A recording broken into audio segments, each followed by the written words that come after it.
too fucking close, man. I know. What's up with you guys? It is your boy West Coast, man, and we are live. Man, this is the post-game reaction show. We appreciate you guys for showing.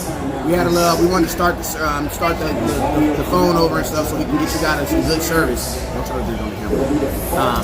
We appreciate you guys for tuning in. Make sure we up on all social platforms before I go live on Instagram. Hey, let us know if you guys can hear us. Hey, Stash Man, can you let me know how good you can hear me right now?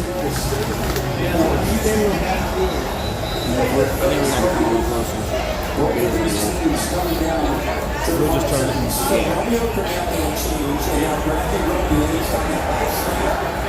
All right, so we live in the building, man. I appreciate everybody that's been rocking with us all weekend, man. You already know what it is. It's your boy West Coast, and I got the boss. Yo.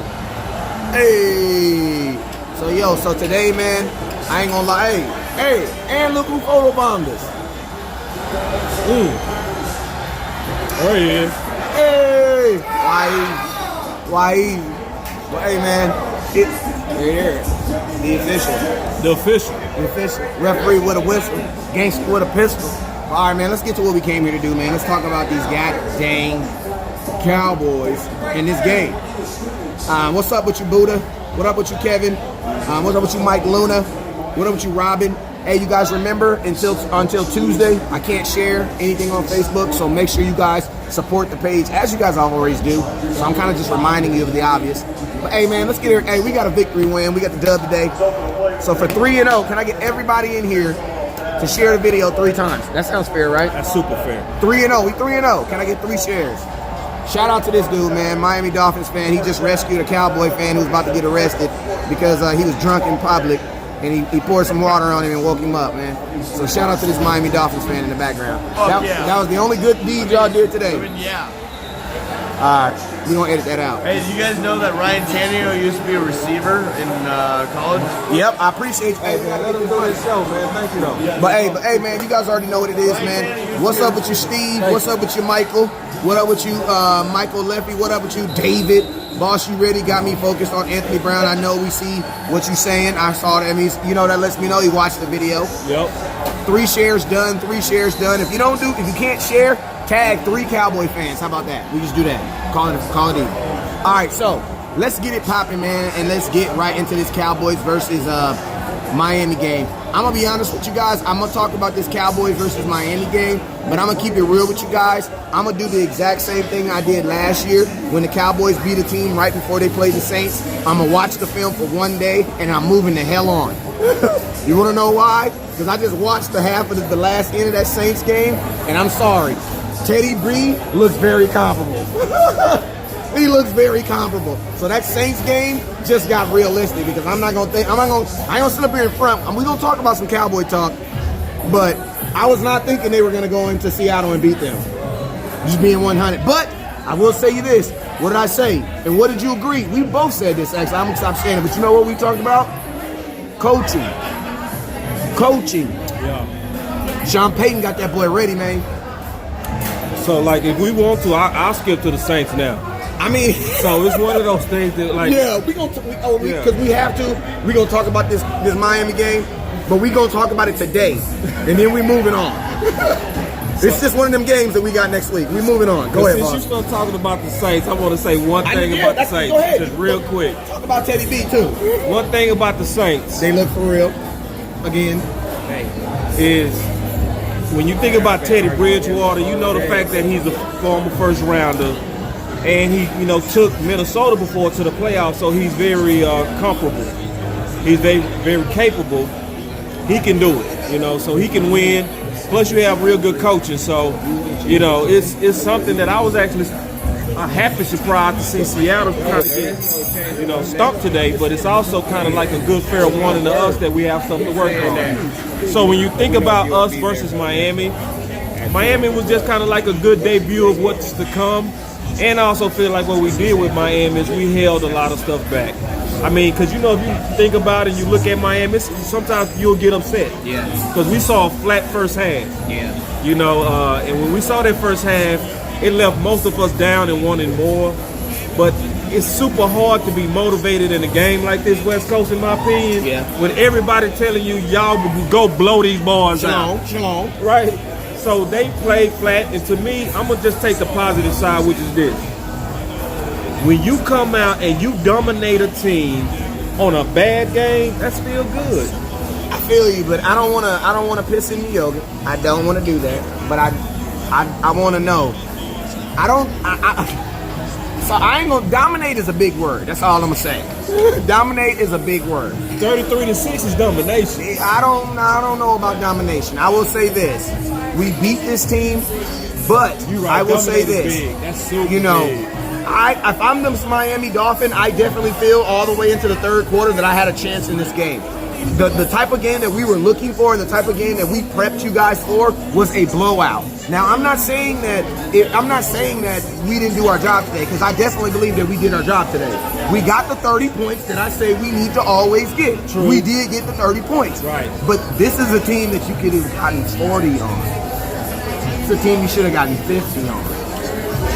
Yeah, we made a lot of mistakes. But I will take it. Y'all know, hey, it's your boy, man. It's your cousin. It's your cousin West Coast, man. And You know how it is. can we agree on this? West Coast, can we agree on this? That the second half, we saw the hot boys. Yes. Because the hot boys didn't show up in the first half. No. They did not. They was super flat. They was the almost boys. They wasn't the hot boys. They was 99-cent Shasta, not even Shasta. Y'all know that 99-cent cola at the 99-cent store, and it just say cola on it. And then they got the one right beside it that just say Diet Cola. And then the one beside it say Mountain View. You know what I'm saying? And it's 99 cents. Like, if you can get a 2-liter, they ain't be 99 cents, it be like 42 cents. Yeah, 42 cents. If you can get a 2-liter soda for 42 cents, you know it's gonna be flat. And that's how them Hot Boys came out, man. I love them Hot Boys. Y'all know I rock with them. When y'all say they tripping, I tell you, if they ain't tripping, I get on here and I bang for my boys. But I'm gonna tell you guys right now, the defense is trending, and I get it, you know what I'm saying? But I'm so used to the Hot Boys setting the tone. Like last year, we had 8 games where teams did not even score in the first quarter, including 2 playoff games. Yeah. Yeah. So I'm just, and they didn't do that today, but it just felt like it today. They just did it in the second half. Oh my God. Nachos! Put it right here, please. So, thank you. But yeah, so anyway, like they did it in the second half. So in the second half, I saw the hot boys. Yes. No, we good. No, I saw the hot boys in the second half. And they was really hot. Like Quinn got a sack, Lawrence got a sack, Covington balled out. We saw Tristan Hill, great plugger today. He was plugging. So we saw all that in the second half, but at the same time, it took us long, but we got there. Now, another thing about the Hot Boys is it looked like they didn't drink any Gatorade at halftime. I promise Rod had to turn over the table. Because you saw the intensity from the second half, it was total opposite from the first half. It was like, this is who we really are. That's exactly how they came out in the second half. And it was a total shutdown. Like, it was a total shutdown, like absolute shutdown. So it's one of those things where He on the Stephen A. show. we actually turned the switch, and you can see the switch. So it shows that it's another girl in this team. And we still, in the second half, we came out, but then we went back flat in the fourth quarter, in my opinion. We went back flat, but at the same time, I'm still kind of happy for this win. I look at it like a preseason game. We expected to win this game. We won the game. And then we dominated when we want to. But I can give everybody a flaw, like Cooper with the drops.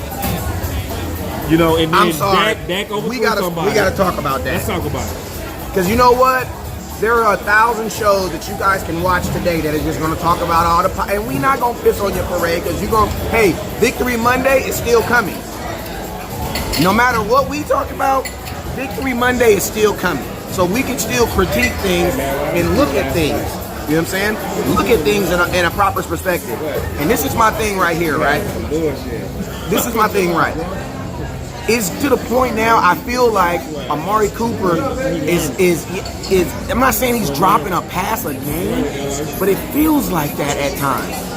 It feels like my boy Coop And it always happens when he's en route to run.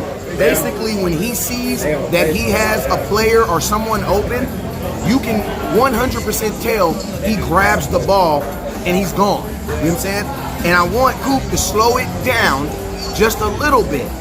Because if he slow it down just a little bit, I think he'll be able to cut down on all those drops. That's what I honestly believe. And we're finally back up on Instagram.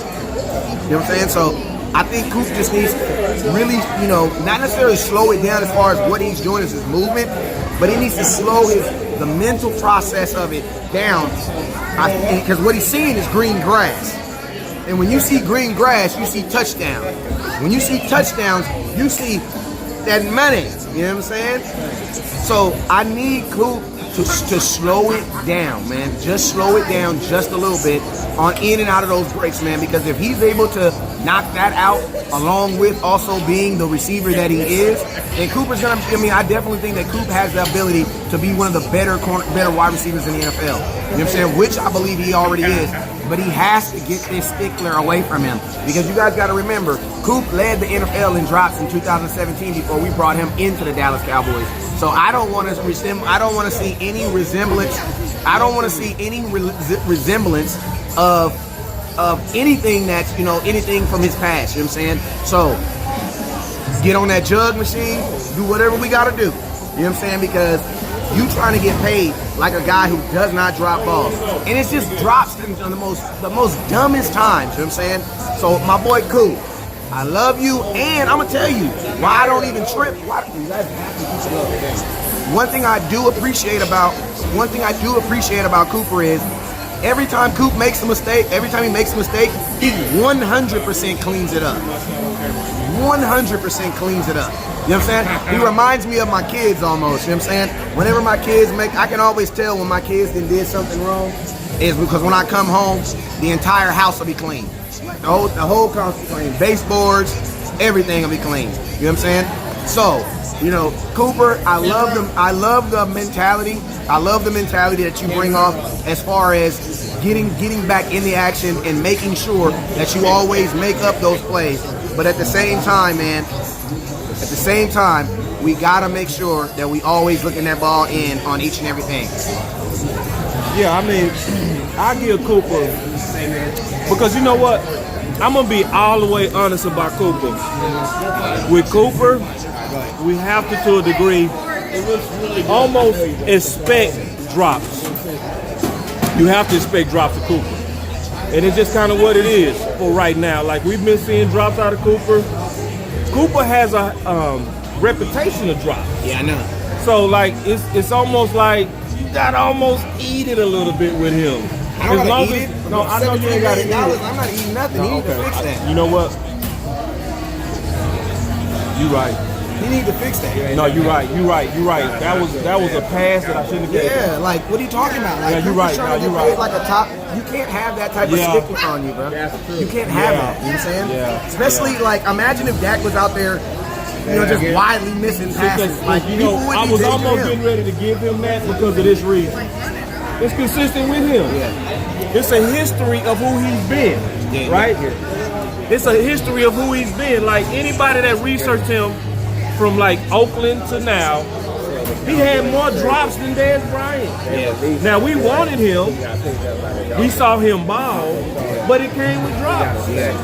So it's almost like, I'm glad you corrected me on that, because we should supposed to be a show that's actually challenging to be better. Yeah, like, you're right. No, you're right. I agree with that. Because think about this. If Dak has a bad game, guess what? I'm gonna tell you what's gonna happen if Dak has a bad game. All those really good games that he's had are gonna go right down the toilet, and it's gonna go right back to Dak can't do this and Dak can't do that. Right.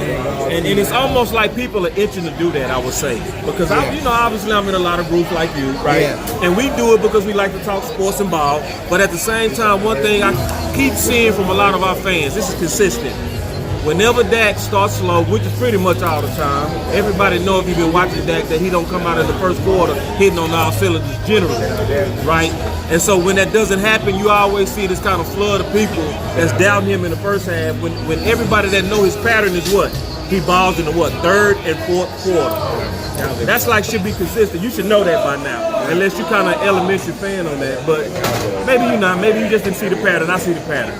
So he's a third and fourth quarterback. But your bigger point is right. We expect more out of Dak, and we need to expect more out of they're not Cooper. going to give Dak any. They're not going to, bro. I'm going to tell you, the only person that gets passes on our team is Ezekiel Elliott, and I'm okay with that because he's the best player on our team. And then guys that have dirt on Jerry Jones. Those are the only people that get passes on this team. Yeah. I mean, because Anthony Brown has a case, but Anthony Brown didn't play that bad. I got a video of him telling him, I said, hey, because of your video, when I saw Anthony Brown, I encouraged him. Oh, you did? I got it on video, too. Hey, you know what? I saw something from him today. He played better. I'm going to be positive on He played Anthony better. Brown because I saw something I didn't see. Because when my film I exposed... should have said Boss Cowboy. Did you see Boss Cowboy's video about all them third touchdowns you gave up? And it's not just the touchdowns he gave up, it's also this, in my opinion, West Coast. It's also what he does on most tackles. So what he does on most tackles is he goes for the ankle. I proved that by the film.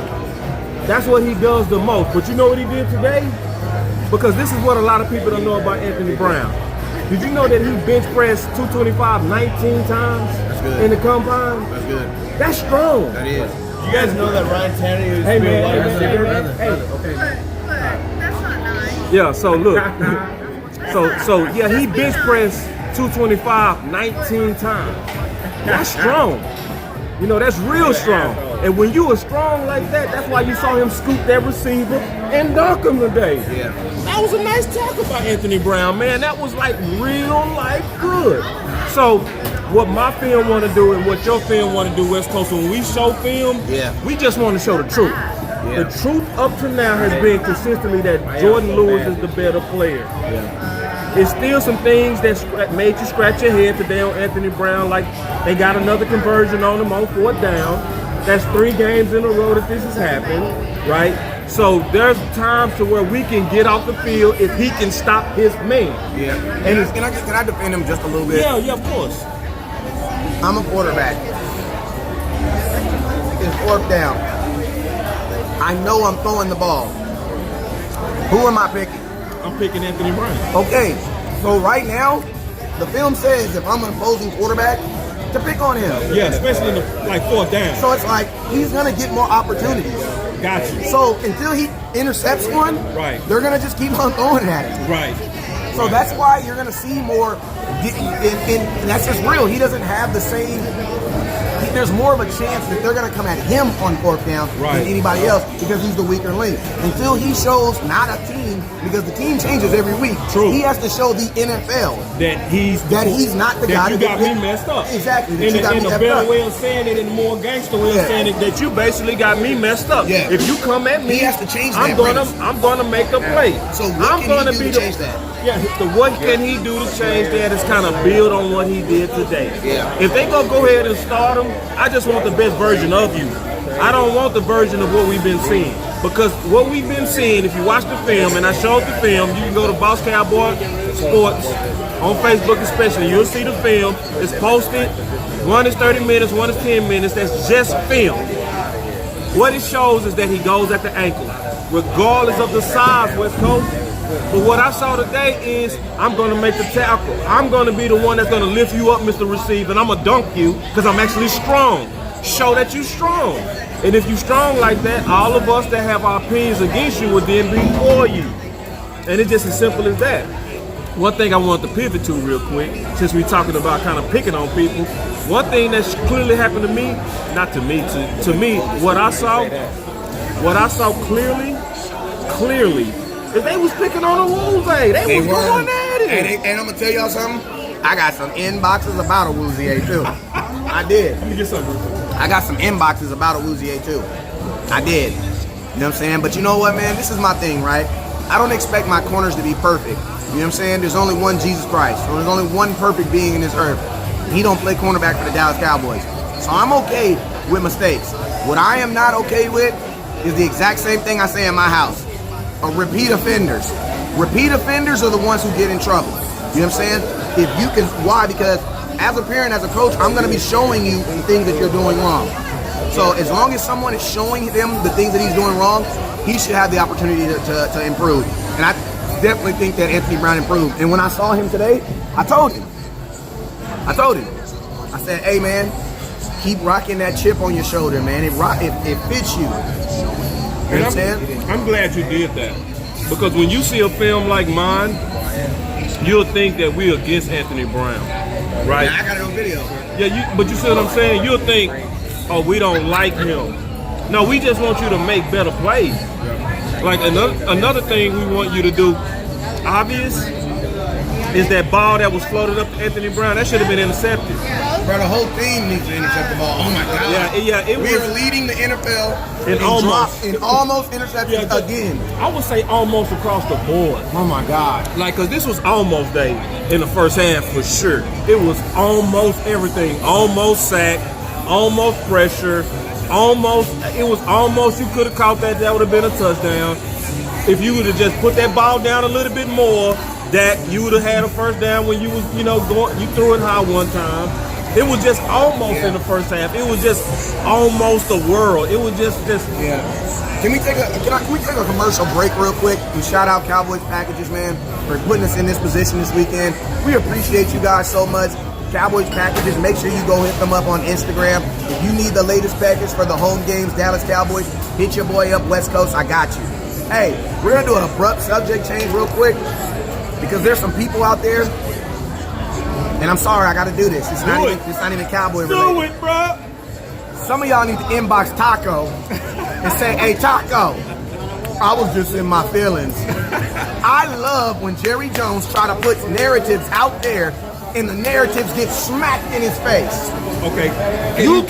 The narrative is this, that Taco is soft Taco, Yeah. that he can't play, Right. that he can't do this, there, and the other, Right. and that this whole time he was a bust. And then guess what? The very first game that he plays in for another team, he sacks our quarterback. True. Can't lie about that, can't deny that. Another thing that we saw clear hustle out of him.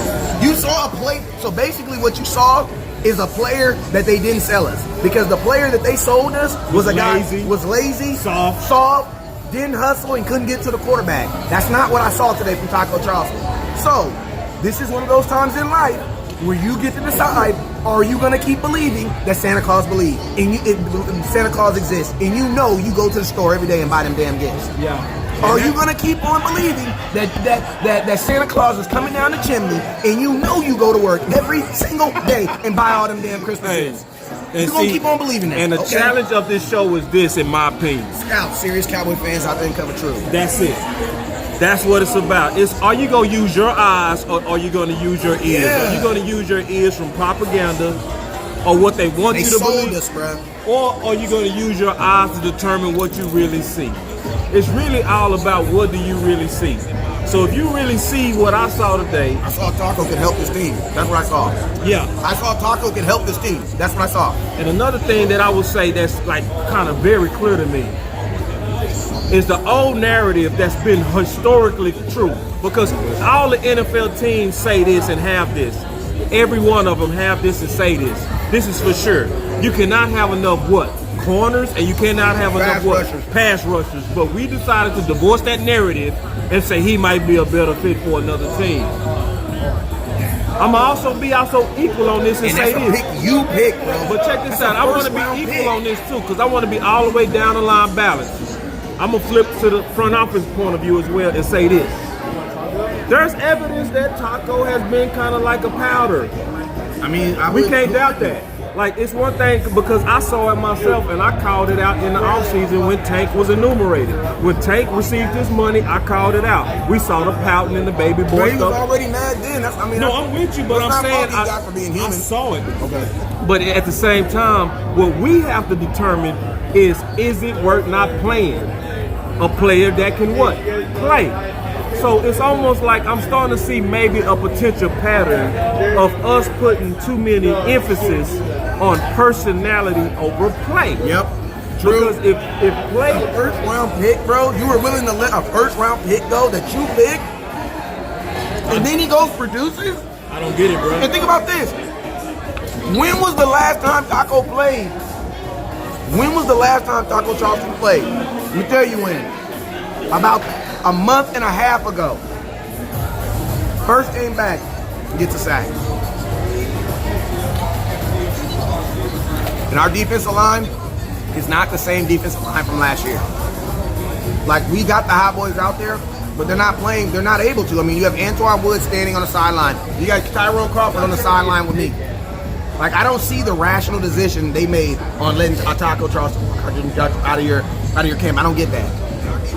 And if you have to look at what the Cowboys are missing right now, what was the one thing we couldn't do on 2 bad quarterbacks? Get to them. Get to him. How can we not get to them? I mean, just it's like, look, we see, because what I don't want us to do as a fan base, because if I put out there about Cowboys where your voice matter, why would I want them to be puppets to what they don't see or see? If you see a guy making plays, say it. Because I see people making plays that's not playing. I see it. I see people that haven't made plays that's on this roster. We looked at what? Schultz again do what? A bonehead play. How many times are they going to continue He's to a walking lineman, bro. He's a small lineman. He's a small lineman. That's all they use him for. And the call on Schultz. He's dumb. He wasn't even involved in the play. Yeah, and you out there, look, I understand you're not playing, but to go out there and get a penalty for being, it was like roughing them, it was something to where the penalty was just unnecessary. And it was one of those things to where you have limited reps as is. Yep. And since you have limited reps, you should not be out there costing us drives. So it's a pattern of what I'm seeing to where we still have this almost 9 lives versus short leash type of guys. Yeah.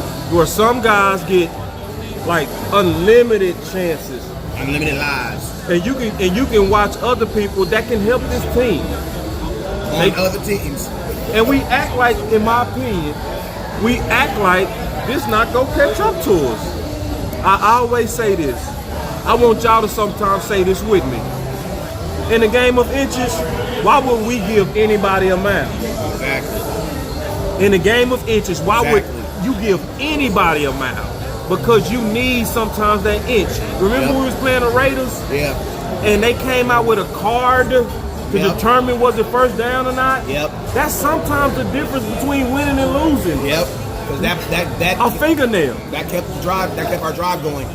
That kept our drive going and we won the game. Yeah. And we playing with a game that sometimes requires inches. Yep.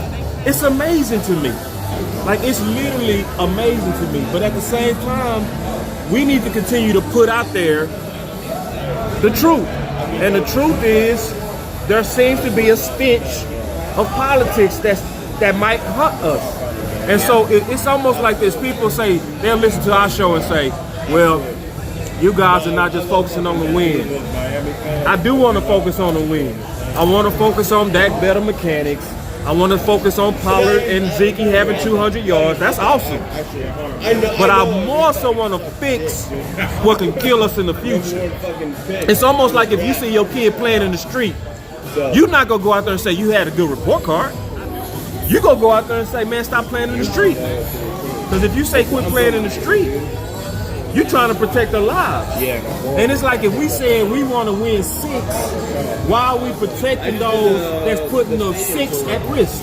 That's because we want to win. We want to win our way. Like, we do want to win a Super Bowl, but at the same time, we're not one of these teams that want to win by any means necessary. Like, they don't care. You know what I'm saying? We're one of those teams where we want to win a specific way. Right. You know what I'm saying? And that's always been known because Jerry wants to win in a way that still elevates him. And he still wants a part of the credit that the team is doing. You know what I'm saying? But just to get back, man, I'm going to tell you the problem with this defensive line is they're set up exactly like our offensive line. And that is, you have premier starters, guys who can really get after the ball. The guys behind him. You're trusting too much. I'm sorry. Huh? Which camera? I'm watching both of them. Yeah.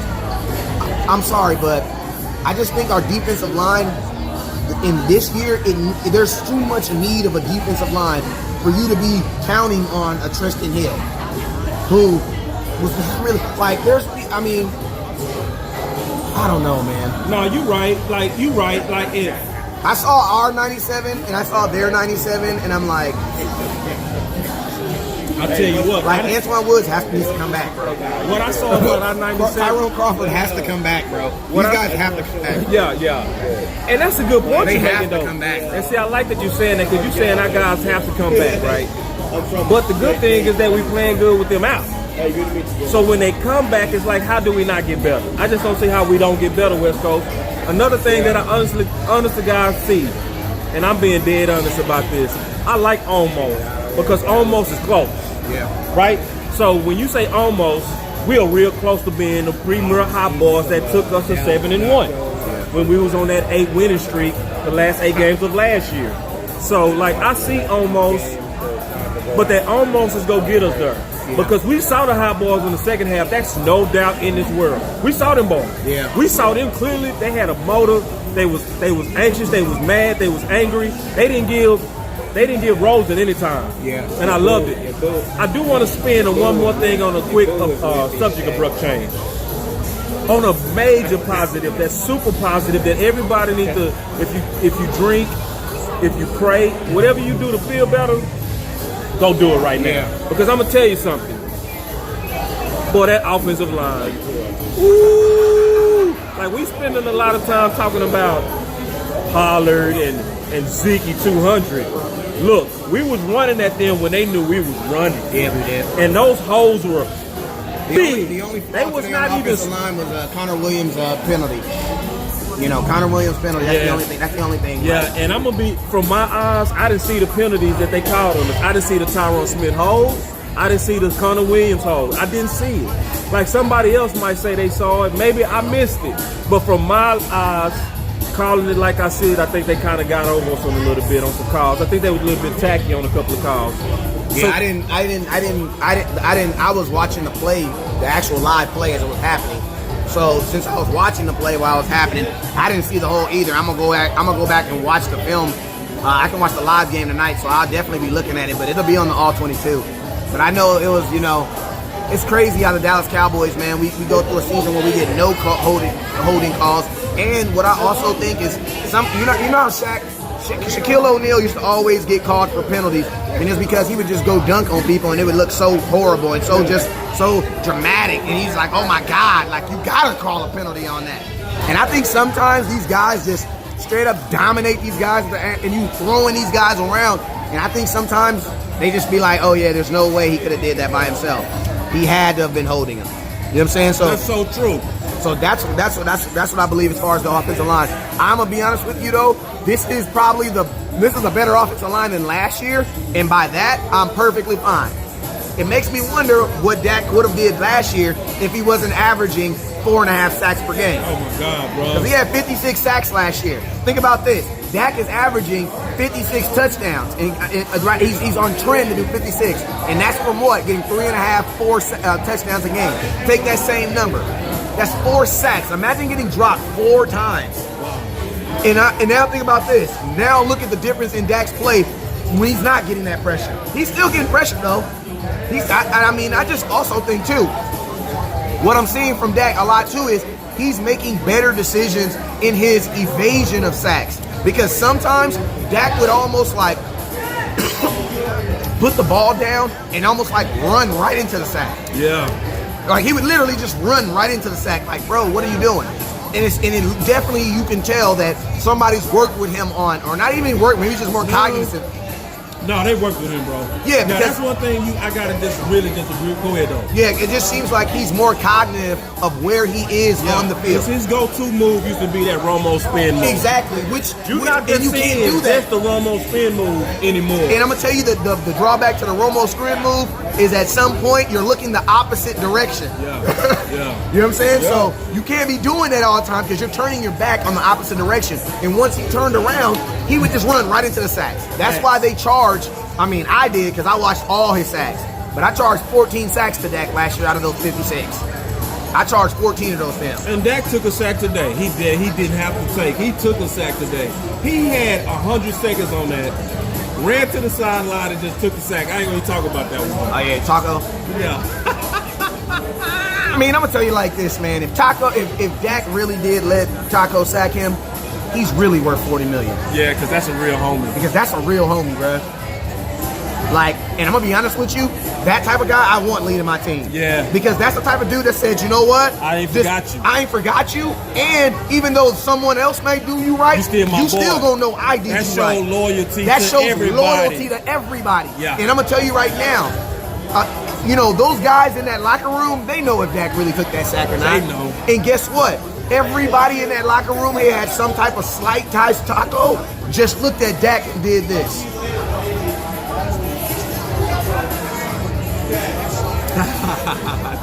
Tip the hat. Tip the hat on that boy. Because I'm gonna tell you right now, do I believe Dak could have got it right? I don't know. Of course, bro. We I saw don't know. him do that so many times. You had 100 seconds to think about, should I take this or not? He took it. Hey, shout out to Taco for getting his first sack though.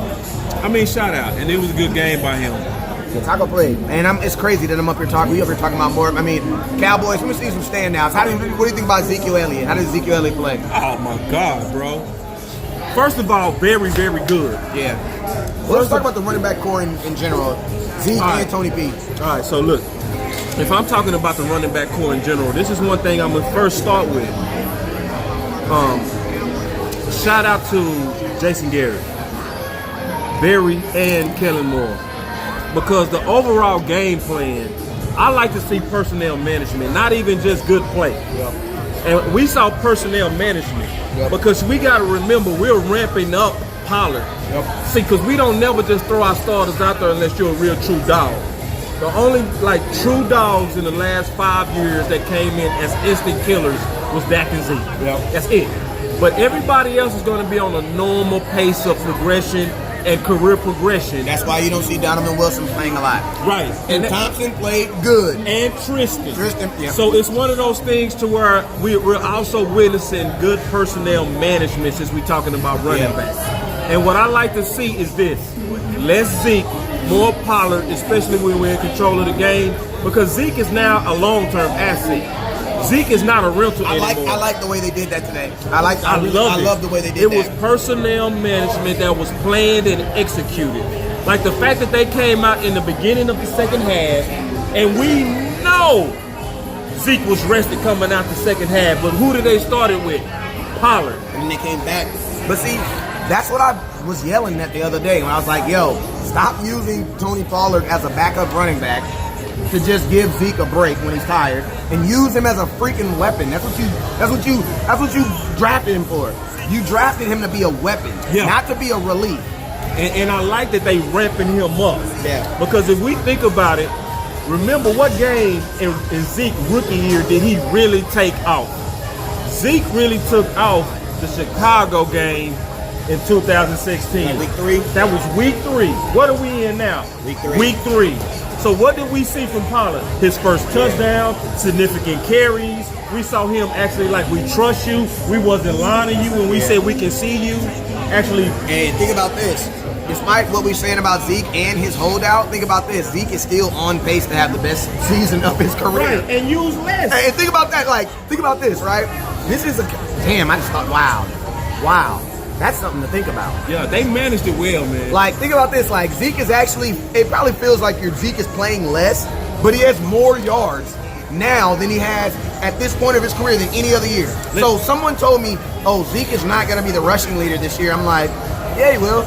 This is week 3. Right. Zeke never led the NFL.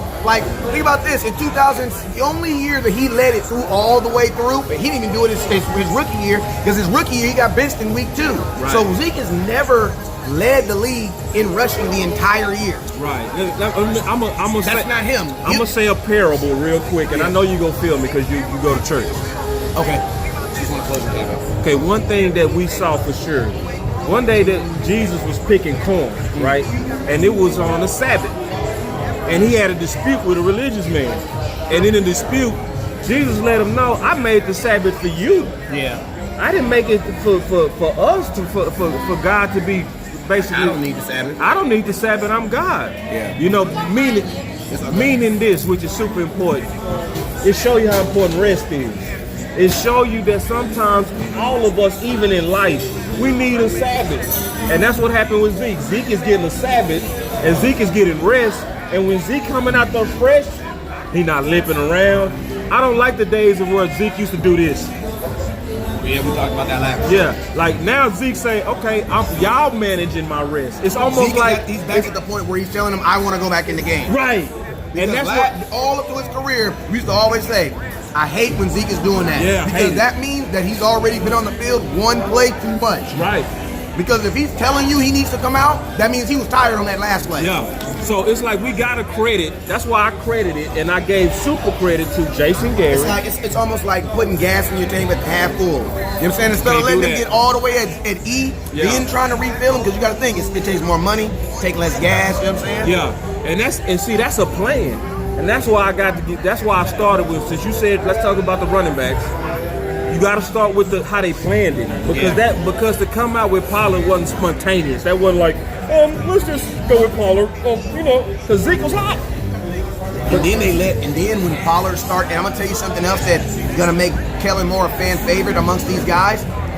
Even though Pollard was the backup, when he got rolling, the offense changed and they ran with him. Yeah. So they was like, Zeke, I get you, but he rolling right now. And there's no doubt Zeke could have got 150, but it's like, do we want 150 from Zeke or do we want 250 from both backs? I mean, there was a point in this game where I was literally like, yo, we're about to have two running backs rush for 100 yards. Yeah, and it happened. So it's like, Pollard got 100 yards? Yeah. This was the first time in like a long time that two running backs from Dallas got like 100 yards. So what happened to all those people? You know what? It almost sounds like Boss Cowboy and West Coast know what the hell they doing.